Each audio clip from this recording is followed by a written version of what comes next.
Hello and welcome to the Robbies Podcast, your destination for in-depth discussion and analysis of the Premier League and the Champions League.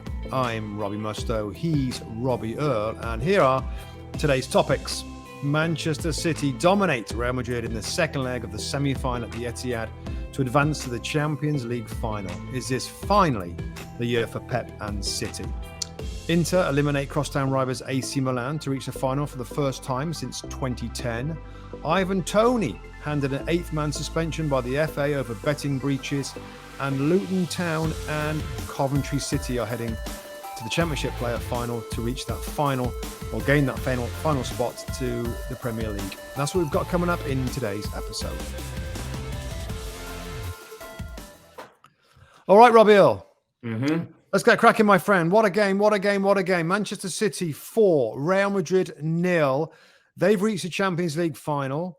I've been saying it for quite a few weeks that this is their season. Yeah. Of course, one game to go yet, and we looked at the Inter game as well, so we can chat about that afterwards.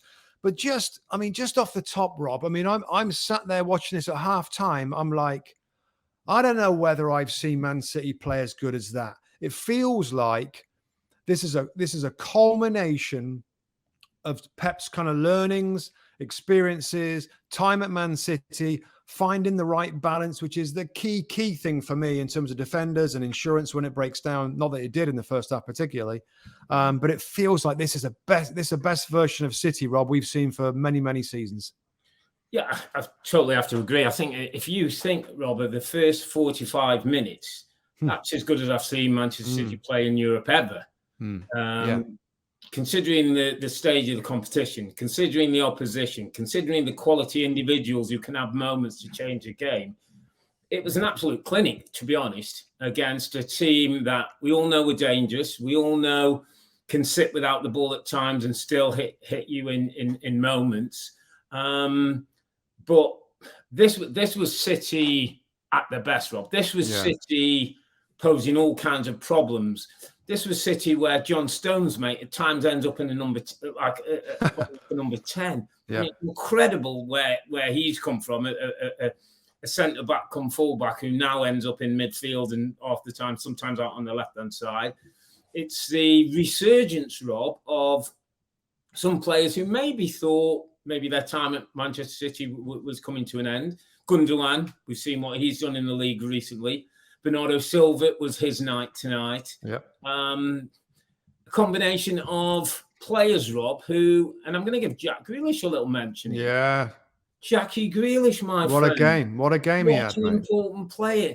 There was a great shot of Pep. I don't know if you saw at the sideline, and he was like blowing kisses out. It was for Jack just to controlling the ball and keeping the tempo and holding his shape and just understanding his role in the team, all the things that people have questioned. Yeah. I'm going to give Kyle Walker a little shout out, Musty. For, a few months ago, maybe about a month or so ago, Pep came out and said Kyle Walker can't play in that inverted role. He's not that, he's not that football IQ. And I heard Kyle Walker before the game. He did press interviews yesterday. He said it hurt him, actually. And he said, I'm going to prove him wrong, and I'm going to show that I'm one of the best defenders in world football. Yeah. And although Vinicius didn't have too much possession and they weren't a force, there was 2 or 3 times, Rob, he went one-on-one for pace, and Walker went, okay, put on the afterburners. So I just thought, there were some great individuals. He was a great collective. There was a great feel. And there was a good shot of Pep for me early in the game, Rob, where he was standing at the side of the pitch, and I almost felt he was relaxed. There was a confidence and relax where at this time, I think we've always said, haven't we, the stick that speaks Pep is he overthinks these times and so he'll do something. He did pretty same team as played last time out. Nothing different. Yeah. Nothing different. Brilliant performance. Top jaw. That's all I got to say, really. Yeah, I just thought it was ultimate Pep football, really, Rob. And I think you can go around every player. Maybe every player. Maybe Erling Haaland would have had a couple of those chances back again. He had 2 or 3 chances to score, even though he was, he didn't often get that final ball. What he did, he just Courtois came up with a couple of great saves, actually. Great saves. Yeah. So maybe other than him, I just thought everybody was so good. And it's funny you mentioned Jack Grealish because I was going to mention him as well. And a player that Sometimes I think, he's there on that left-hand side. He often doesn't dribble by the last guy. He comes inside and backwards a lot. I just think he's playing a little bit freer, Rob. He's a little bit freer. How many times did you see him today? He received the ball, cover holes his fullback, and come back inside and play backwards. Not many times. No. I thought he took the fullback on more. He got into better spots where he's driving inside, so he's not playing not a negative ball, but a safe pass. Yeah. I just think I looked at him and I thought at the end, I thought, wow, what players come on. He's come on a long way since going to that club and feeling a little bit awkward and taking time to settle. He looks super comfortable, like he was back at Aston Villa, playing his own way. Obviously, there's restrictions on what he can do in the team with Pep, but I feel like now that he's all over them and it's easy. I mean, Bernardo Silva he's a world-class midfield player. There's no question. At that highest level, Rob, he can do his thing so comfortably at that level. That's the highest level, and yet you still see his incredible technique and his dribbling and his never giving the ball away and his link and his vision. And I mean, he's a little dude. He's a little guy, but gave Camavinga a torrid time. Yeah. Camavinga's a central midfield player, playing left back, and he's a great player. So great players can play in most spots, but the highest level, I just thought he got caught out positionally a few times where Bernardo Silva's got in a couple of times. Yeah. First one for the first goal, of course.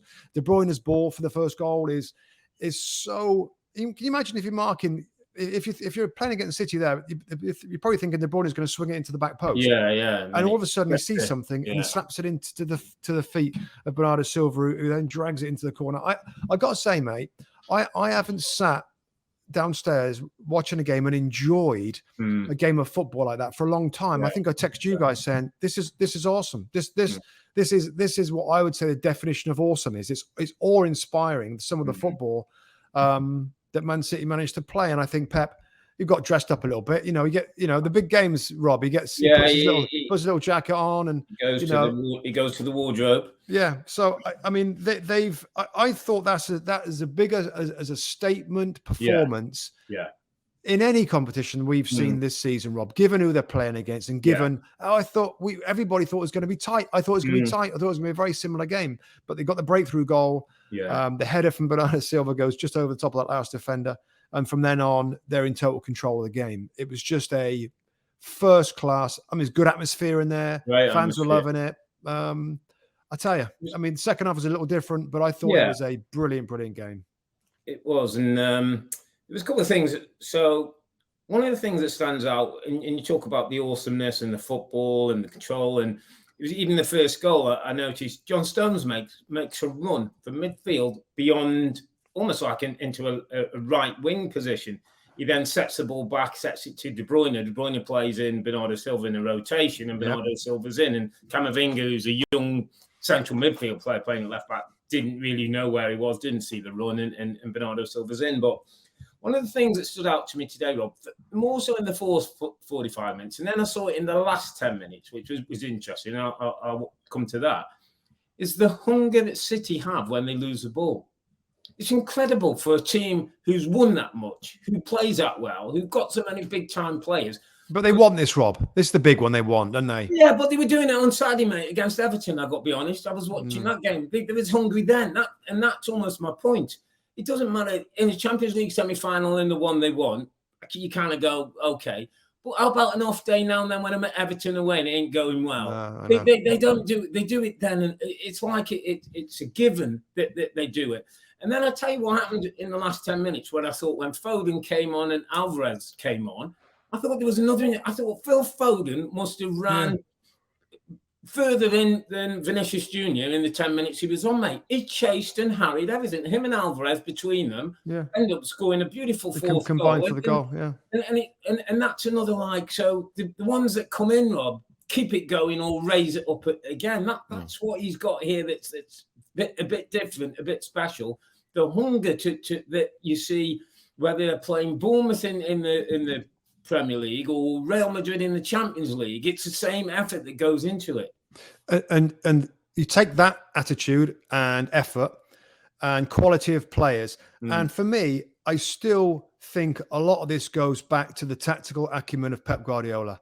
This system that he's grooved through this season, Rob, with Stones coming into midfield. So you've still got three at the back defensively, which is as good as any even back when we played, Rob, it always used to be, the fullback, go forward, the other fullback tuck around, always want three at the back. They have three at the back ticked off. They've got two holding midfield players, double pivot, or whatever fancy name you want to have. Because Stones plays alongside Robbie. That's physicality in there. And then they've got, forward players, inside left, inside right. Yeah. 5 of them in total. Yeah. They hit you from all angles, from wide attacking spots to inside attacking spots. That's how Pep talks about it. You attack inside and you attack outside. And sometimes games are there to do it outside, sometimes inside. They threaten every part of you. And I just thought that Real Madrid, they couldn't handle midfield. No. They never got. You got to have a special plan, I think, to play City with this tactical setup, because they're too deep holding midfield players. When everybody goes back, which they kind of did, they just control it. They will control it and they pin you in. And it was like the old straitjacket. Real Madrid with the straitjacket, where they get the ball. They're blanketed by City players that were fired up for the game. It was just very It was funny though, Rob. Even at 2-0, and I think I texted on our little WhatsApp group. I just said, need the goals for the dominance, because you just felt with Real Madrid though, you're still waiting for what if turns over, they get one. Oh, we know what can happen, and we know how effect that might have. It didn't happen today. The game second half got a little bit stretched and went a bit end to end, and City were looking for counter attacks, and Madrid having a little bit more of a go, but nothing that threatening. I didn't feel, but. Obviously then the third goal from the set piece pretty much kills it, and Alvarez puts the finishing touches. So it in the end it didn't matter, but there was still a spell where I'm still thinking, okay, Madrid are down, they're down 2, they're sitting deep, they've not had much ball, but if they get one, we know what could happen. And that was my concern as I'm watching the game. Like, God, put this to bed down, make sure don't give them any chances. And in the end they did. Just slightly back onto Real Madrid a little bit, Rob, because there was a change defensively. Militao was suspended for the first leg. I thought Antonio Rudiger was so good in the first leg. He was dropped to the bench. Big call. Yeah. That's a big call by Carlo Ancelotti. Militao, who's a brilliant defender, maybe the best defender around right now. I kind of get that he comes back in. But late in the game, Rob, Real Madrid switched to Alaba to left fullback. And Rudiger comes in to play alongside Militao. Back in the middle of the park. That's his call, and who are we to kind of question it? I guess you lose 4-0 badly. Maybe some of the fans will say, "Well, why didn't you play Rudiger as well?" Whether that would have stopped anything of the City football, I don't know. Do you think like we know that some of the star players of Real Madrid, Robert, are getting on a little bit? Yeah. Is there going to be changes? The manager himself, I think, is rumored to possibly leave. Yeah, there's talk, isn't there? Although I heard, we're getting to the semi-final and what they've done, his standing would probably keep him in the job if he wanted it. But there's talk about Brazil national job, isn't there, that seems to be doing the rounds out there. I wrote something after the first 45 minutes, actually, and it was more based on the midfield players who actually came off in the second half, Modric and Klose.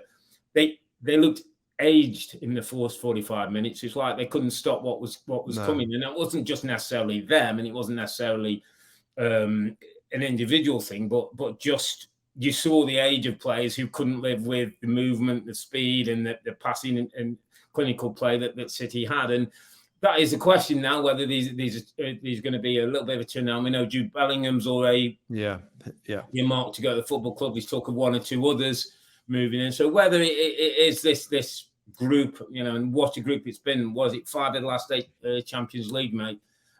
They've won. Is it just coming to a cycle, and is there going to be some new blood in? And then whether Ancelotti's the man, or is there somebody else out there who's on the radar? You're talking about Zidane again? Did I hear that? Talking about Zidane possibly, but I think there will be changes, Rob. It's just a Copa del Rey title for them this season in terms of silverware for them, which isn't good enough. And I'm not sure that they've really gone crazy guns in the transfer market for a few seasons, Rob. So they might be maybe a time. Maybe they're gonna, Alphonso Davies they're talking about, Kylian Mbappe they're talking about. I'm sure they got their eye on any clause that's in the contract of Earle and Haaland as well. But no, it's I think we'll see. Gundogan, my friend, contract hasn't been signed yet. I know. Criminal, isn't it? If he walks out of the football club to go to, I know they're talking Barca, or I'm sure Real Madrid will be looking and thinking. On a he can play any team. He's any team, isn't it? Same with Bernardo Silva. They can make any team better. One player, Rob. I just want to quickly. Thibaut Courtois, the goalkeeper. Yeah. I mean, is he the world's best at the moment? Of all types of saves. It's almost like he had a one-man drive to make sure that Earle and Holland weren't going to score today, because he come up with a couple of brilliant saves. And and I think he'd be the first to say he feels he's not appreciated as well on that world stage. And maybe we look at Edison and Allison, who we see every week, and keepers like that. But every time I see him, Rob, he looks in good shape. Yeah, it's so hard to beat. Comes out for Real Madrid. He's been a big player for them. It was let down a little bit defensively in front of him today. I didn't think the back four played, particularly well. And he came up with 3 or 4 brilliant saves that could have been a lot worse. So it's a good shout, really. Yeah. The football was stunning from Man City. You can see any team having a job trying to stop that movement and the attacks that come at you from all angles. They're through to the final, Rob. They're going to play Inter Milan. Let's talk about the Milan derby now. Then we'll kind of get a sense. Quickly on that one, Rob. I just wanted to on closing, did you see the Pep take everybody into the circle at the end of the game? All the staff, all the players, all the backroom staff. There was probably 60, 70 people went out. It was interesting, and there were shots, and Pep was hugging, and he was getting all the staff involved, and the backup staff, and the coaching staff, and the analysts and people. There was 60, 70 people, and they definitely got something going with the crowd. And I don't know, it feels different this time. It feels like there's a confidence about them, and there's an appreciation, and he wanted to appreciate the fans, and I think he wanted the fans to appreciate what this group have done to get to this stage. And I mean, what a week it could be. We'll talk about later, obviously, what they can do at the weekend. Could be crowned champions by the weekend, if they win or if Arsenal lose, into the final of the Champions League now, and into the final of FA Cup against Manchester United. It's starting to look on, isn't it? Starting to look a lot more on. I just wonder, Rob, remember the first few campaigns of Pep with Man City, and they got knocked out quarterfinals, semi-finals. I remember him saying, like, we haven't got the experience of some of these teams, And I guess over the years now, that's why I said right at the beginning, this is the culmination of kind of learn a little bit, take a few knocks, come back stronger, learn, take a few knocks, It took Alex a while, didn't it? I know they're talking about the trouble and everything. It took him a little while to get it sorted out. Yeah, so they've had great teams before, but I don't know. It feels like, I didn't see the bit at the end there, Rob, because you know why? I switched over. He at the side, and then he came back out, and he got them all into the centre circle. All the staff, all the players, backroom people, all It was good. It was interesting. It was definitely a connection for him and the fans and the group of players. Yeah, I forgive me, mate. I switched over to a certain championship playoff second leg, which we'll address a little later on. So as soon as this game finished, I chucked over to watch Middlesbrough. I can see your black armband from here. Yeah. Well, we'll get to that. Okay, so the other game. Yesterday, Inter Milan 1, AC Milan 0. Lautaro Martinez with the left-footed strike that had power on it and nipped in the near post there. I thought, Robert, kind of not too dissimilar to the first game. Scrappy. I mean, it was obviously it's a derby match. It kind of looked like one. Not a lot of quality. I thought the ball transition between two sides quite a lot. Lacked a little bit of quality. Inter in their 3-5-2 system. And quite simply, I think everybody would kind of agree that Inter Milan are just a better team. Better team, better in all areas. Shape, bigger threats. Yeah, the midfield. I kind of like their midfield, Rob. Again, I don't know how this midfield is going to fare against the City midfield, but Mkhitaryan, of course, we know all about. We've seen him play many times before. Nicola Barella is a midfield player that I like. Tons of energy. Brozovic came into the game in the second half.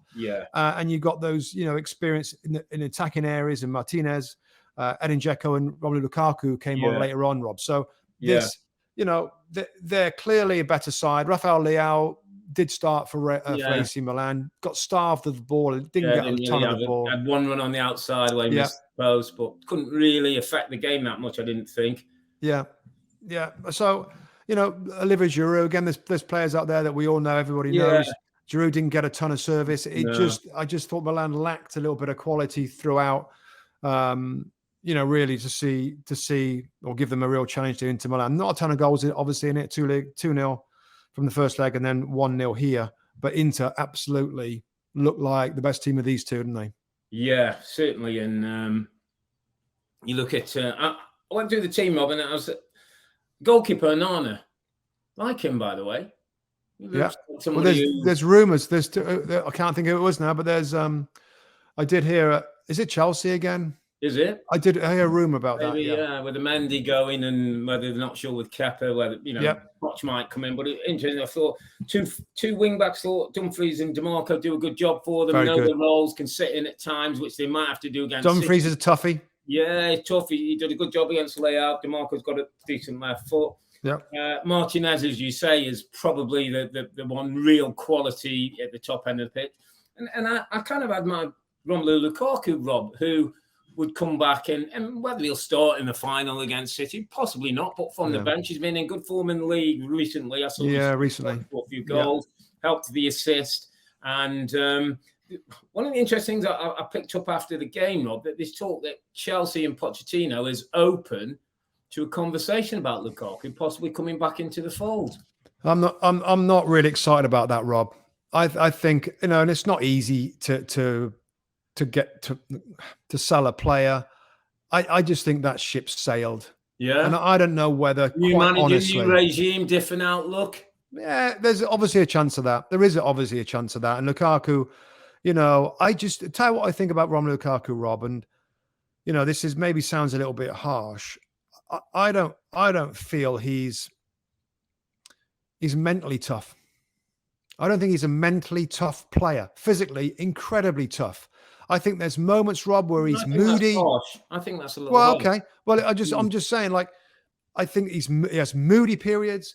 He can fall out with people. He's a bit sulky. When you want him to step up in certain games, I think he's been found wanting a little bit. He's had opportunities at Man United to show us how good he is.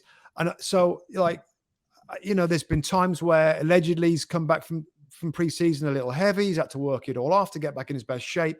It's just my opinion. If I'm the owner or the manager of Chelsea Football Club and I want to go in a fresh new direction, I don't want anybody up front that may be a little bit moody or inconsistent or difficult to. I mean, Poch is probably one of the best man managers that we've seen in the Premier League. We've seen him. Put Dyer and Delhi and players like that. Taking listen, to the level. I hope I'm proof. I hear you, but I also feel that's a little bit of a. I feel that's a bit of a mark on Lukaku. That we've seen him fit, we've seen him focus, we've seen him an enter team that's won things, and he's been brilliant. We've seen moments, and I don't disagree that there's times maybe he's not been on his form, or he can look a little bit against things and not always be in the right frame of mind. But I think you could point that to many strikers, many players across the league. But I think with a different manager, with a different style of play, with a different outlook, I just feel like top-class strikers nowadays are worth their weight in gold. And you've got to pay 70+ million for anybody who's any standing, and you're getting close to 100 and 100 plus. Yeah. So if you've got one and you can work with one and you can maybe get one. Now, I'm not saying he's the answer, but I might, if I'm Poch, I might say, I'll give this 12 months and see. And if he's not right, even if it's by Christmas, if some of the things you talk about are coming out, you know what, Christmas will move him on. But right now, in world football, and I can get Romelu Lukaku fit, fired and focused. He did a really interesting interview with Thierry Henry, who's obviously Thierry's a bit of a mentor for him. I think he had some tough moments in the Belgium national team, and I know there's a bit of social media abuse, and he got very down on himself, and Thierry had to pick him up. And he's a guy who gets down on himself very, very easily, and he works on his game and he wants to improve. And I thought it was a really interesting sort of insight from a top player who top players do get, at times have self-confidence doubts and not sure about themselves. And he might be that person as well. As big as physical as he looks, he might not be that mentally strong and needs the right kind of people. So again, I just have a slightly different view. I just feel that's something that people like to throw on the cork. Well, he's a bit moody, a bit mentally. Is he mentally? But Rob, when's he at the Inter Milan season? Was that 2 2 years ago. We had 2 a years great ago, before season. He came back to Chelsea, wasn't it? Yeah, and that feels like. And then he went. Obviously, he had a disappointing time back in England. He goes back to Inter, and the fans that the club hasn't seen the Inter that they knew from before. And only recently, he started scoring. You so it's it's like in Holland in Chelsea, wouldn't score goals the way they play. So, but yeah, listen, I we'll totally see. agree. I hear what you're saying. I'm just putting the other side of the argument, and I just think I think it's an interesting one. I don't think I'm Pochettino. I totally discard him straight away. I might want to have a think about that and have a chat with him, see what he says. Is he up for it? Does he feel he wants to come back to English football? He may not want to, Rob, or whether he feels like he wants to stay in Italy and prove himself there. He's fluent Italian, apparently speaks 6 or 7 languages. Seems pretty happy there. So something that got raised after the game. Yeah, just final point on this. Just financially.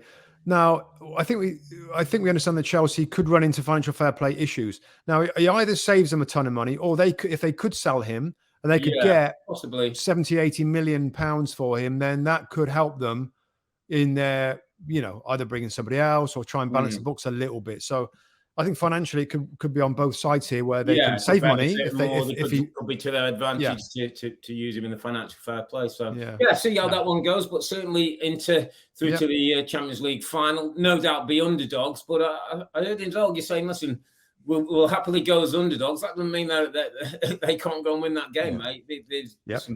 They're well set up defensively. I think it's 4 of the last 5 times they've played AC now. It's been clean sheets. Back 3 with those wing backs. It's well set up. It's well organised. Listen, they're not going to compete possession-wise with City, but, it's a Champions League final, mate, and we've seen things happen in that game.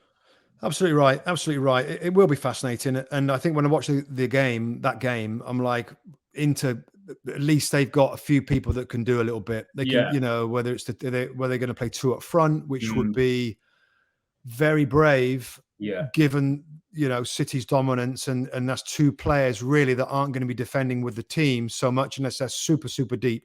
So that's a tactical thing already. I mean, Edin Dzeko, of course, former Manchester City player, Rob, will be fired up for it. And there's various players, Damian, there's Mkhitaryan that played Manchester United. So there's a little bit of they know, there's Premier League links, and they know Man City very well. But a puncher's chance, absolutely going to be fascinating. But Man City will be strong favourites, Rob, to finally get the trophy that they've been looking for forever, I guess. Certainly, Pep's been there, so sets up nicely, and we'll react after that final, won't we? Yeah, I think we'll jump on the day after the 11th of June. We'll have a good recap of the game and all that's gone on, and whether Manchester City have got the treble.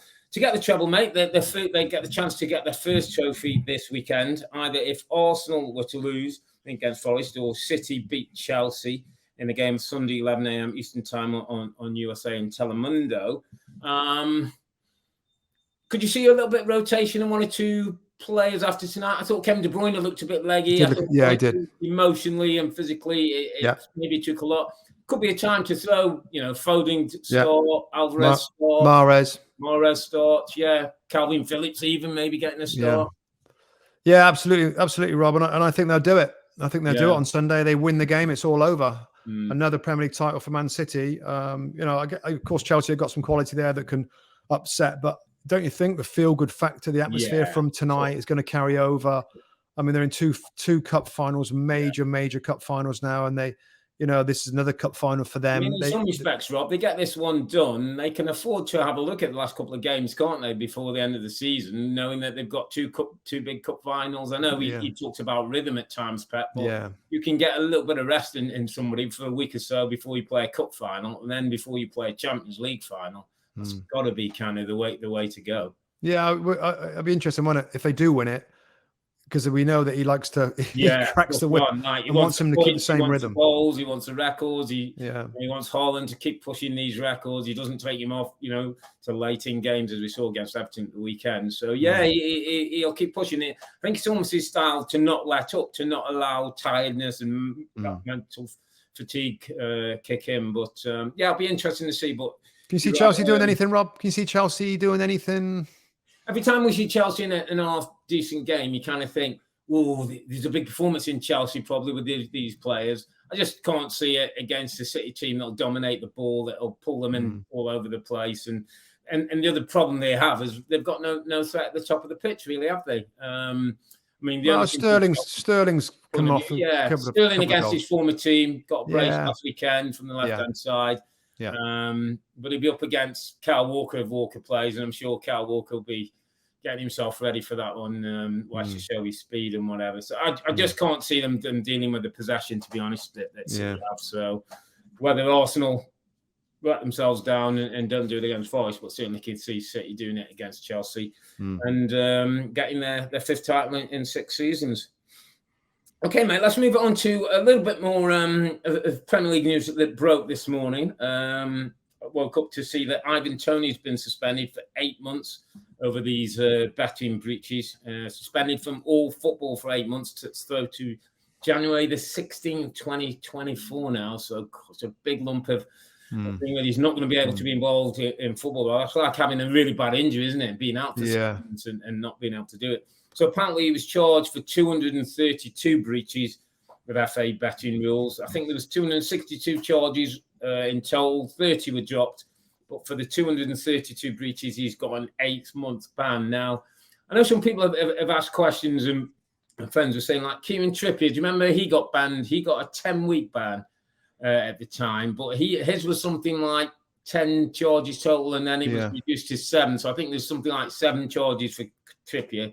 He got 10 weeks. They've said like the 232 breaches of Ivan Toney for 8 months. Now, I think there's still a position where after it's an independent regulatory body that does this, he does have a chance to appeal. I think they have to wait and see what the written reasons are. And then if they feel it's right, they can appeal and see if they can get that reduced. I've got to be honest, having worked for the FA back in the day, it's very rarely that you can get too much reduced from something like that. 232 breaches. And I think what we don't know, what the people aren't sure of, is whether some of those games were games he was playing in, or whether they were just other games that he was doing. So that's the bit that's unknown.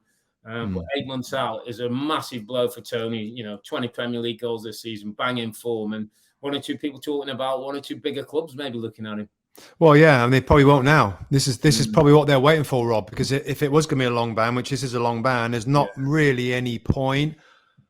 I don't know, unless you're going to get a cut price deal or something, which is probably unlikely, of buying him this summer, given that he can't play until mid-January. I think that we can start training, I think it's in September, to get him ready for that. I mean, it's important to say that the 8 months, of course, 2 months of that is in the summer. So it's basically he can't play right now. This ban comes in immediately. Yeah, immediately. So he's got, a week, and then he's got, it's kind of like 6 months really in terms of games.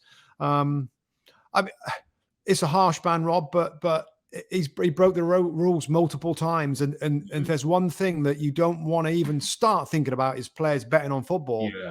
So this is something now, this is a proper, what's the word? It's a deterrent. It's a proper deterrent. Anybody else thinking about putting bets on at the first? I mean, we all did it when we were. Back in the day, there weren't any rules when we did it. I remember we spoke about it, Rob. There was times when, I'll be honest, at Middlesbrough, the girls used to come in with the coupons. Yeah, they'd pass it around. You'd have the thing, wouldn't you? You'd fight your homes and aways, and you could do anything. And in our game, we all bet on Gianluca Festa, a big old centre back, scoring the first goal or a goal. We lumped on it. He scores. He scores in the game. We jump on him like crazy because we've all made a few quid. So it wasn't restricted back then. No, it wasn't back then. But it should have been, and it is now. So it's harsh. The only thing, Rob, just in terms of Brentford, like I'm all I'm cognizant of is that I remember I said on the show on Monday with Stephen Warnock that the balance between winning lots of games and losing lots of games is so tiny. Think about Sheffield United, Rob. The season when they were good enough to over, and they won a lot. Then their levels went down a little bit, and they lose a lot. It's like Leicester City. So that balance is. Now, I'm not saying Brentford could slip that side of it. They got other good forward players, Wissa and Mbomo and other players. But it's a difficult start, Rob, the first half of the season or just a little bit more without their main guy. Yeah, I hear you. Might have to go and get somebody in, Rob, who becomes competition and understudy. You know, if there's a young. Well, that Kevin Schade was the Kevin Schade's on loan, isn't it? With an option to buy. Is an opportunity. They've got Weeser, they've got Mbomo. So some would suggest. The other thing I think in their favour, they've got Thomas Frank, mate, who I believe in, who I think is the right sort and won't allow that to happen. Yeah. But listen, you've got the first half of the season before we get to the transfer deadline in January with no Ivan Toney. Yeah. And that's a blow because we've at least they know. They know now, don't they? Years to that team, whether they're playing direct football, whether they're playing through the lines, you know, and set pieces. He's such a big part of what they do. So, you know, you take 20 Premier League goals out of any team and it's going to be a problem. And that's what they're going to have to do for half the season. But we'll have to wait and see whether they appeal, whether it gets reduced in any way or not. But, it was certainly, I think, caught everyone's attention. 8 months ban for Ivan Toney for the betting breaches. Right, my friend, I'm afraid we're going to have to do this to move to the Championship playoffs. So Luton Town will play Coventry City in the Championship playoff on May the 27th, which will be at Wembley. We hopefully will be in the UK at that time. And I was thinking if we had Borough there, I was going to go to Wembley. Yeah, would have been good to go. Luton and Coventry might not be able to make that one. But Luton won 3-2 in aggregate over Sunderland, a Luton team that supposedly a little bit more know-how, a little bit more physicality. Saw the game at Kenilworth Road and with just a little bit too powerful for a young Sunderland team. Have done brilliant under Tony Mowbray. Yeah, you know, should be proud of the season. But Luton had a bit too much know-how, so they made it through on Tuesday. And then tonight was Coventry versus Middlesbrough, and Coventry managed to get the goal in the second half. Gustavo Hammer, I think it is, for Coventry in the second half, got the one goal. Borough supposedly had better football, more possession, but couldn't really turn that into goals and goal chances. Been a brilliant season for Michael Carrick, but it'll feel no better that they're not in the final and not giving them a chance of getting back into the Premier League, mate. Yeah, it's one of them. It's difficult today, wasn't it? You know, all the Borough fans are like, because I tweeted a couple of tweets about the Real Madrid game. Of course, not all of them know that we do this podcast. Why are you not watching a Borough game? So we're kind of like at it on in a separate screen. It's hard to watch and study both of them. All I know is that they gave everything, Rob. They give everything, and the fans were brilliant in the stadium. I mean, it's a shocker. It's such a disappointment. It's such a shame of a result when you go into the game just needing to win the match. You know it's going to be a full house. You know everybody's excited. This team has come such a long way under Michael Carrick, and the feeling is now that it's a huge blow, but they can go on and do great things. But you know, I love that club so much. It's such a shame because of course we work on the Premier League week in, week out. I love it when Middlesbrough are there because I know so much about it. You know, and I love watching them and how they compete and how they find a way to try and stay in the division, which of course is incredibly difficult. So it's a difficult one. I know I got so many friends up there. You know the connections there, Rob. I haven't got to go over it, but I know how that town will be hurting because the whole town in the surrounding area are all in on the Borough. There's no other. There's very few other shirts of any other teams. They're all in. And it'll be a hammer blow, absolute hammer blow. But my sense from my friends and stuff is that they've come a long way, and they left it all out there a little bit today. What I would say is, Rob, that you know I know Michael Carrick a little bit. I do want to say Tony Mowbray, who's a teammate of mine from a long time ago. What a great job he's done at Sunderland. Wow. What a brilliant guy he is. And there was a report today, Rob, that came out that Tony Mowbray is fighting for his job, and all of a sudden social media goes crazy. What are they thinking with given the job that he's done? Mogger, as he's affectionately known, is just an absolute diamond of a person. So I feel for him as well. And on the other side of it, another player, I seem to know play with a lot of players that end up being managers. Mark Robins. I just wrote it down. Mark Robins, Michael Carrick, Tony Mowbray, and Rob Edwards, the four guys in thing. Rob Edwards got chucked out of Watford pretty early, didn't he? Yeah, I can't remember much about Rob Edwards. Yeah, he was lower down. I think it was in Forest Green or somewhere, and did well, and then got the Watford job, and then chucked out in a short time. Took the Luton job after Nathan Jones. Done a good job. Got really good reputation. Mark Robins, I'll let you talk about. I mean, he's a man, mate, who's incredible managing career. Incredible managing career. Well, I played with him.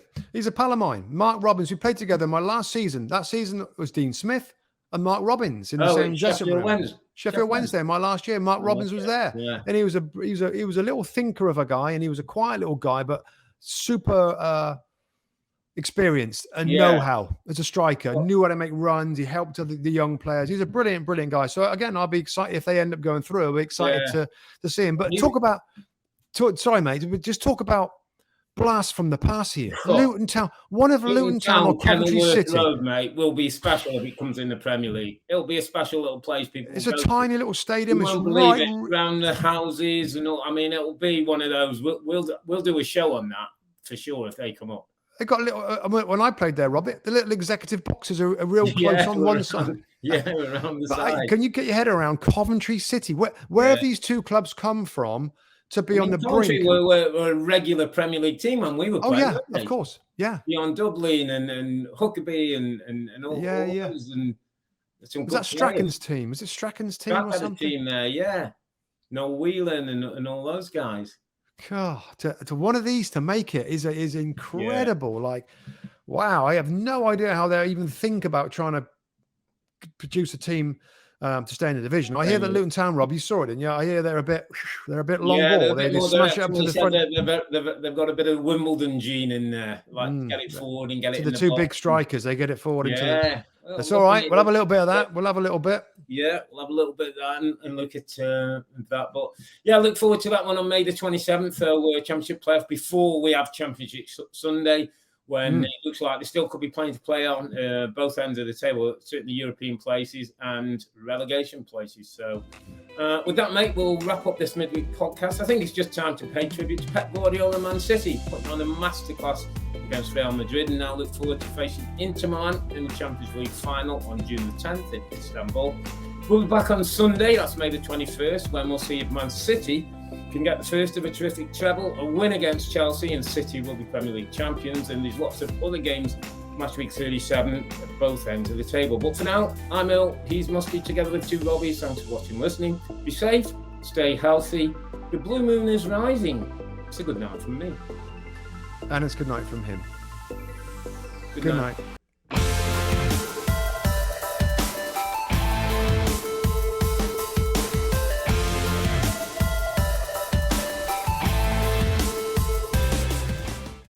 Hi there, I'm Rebecca Lowe, studio host for NBC's coverage of the Premier League. Don't forget to hit subscribe to watch more videos all season long. For even more Premier League content, from original series to live matches, head over to Peacock and be sure to tune in for Premier League mornings every weekend on USA Network and on Peacock. We will see you over there.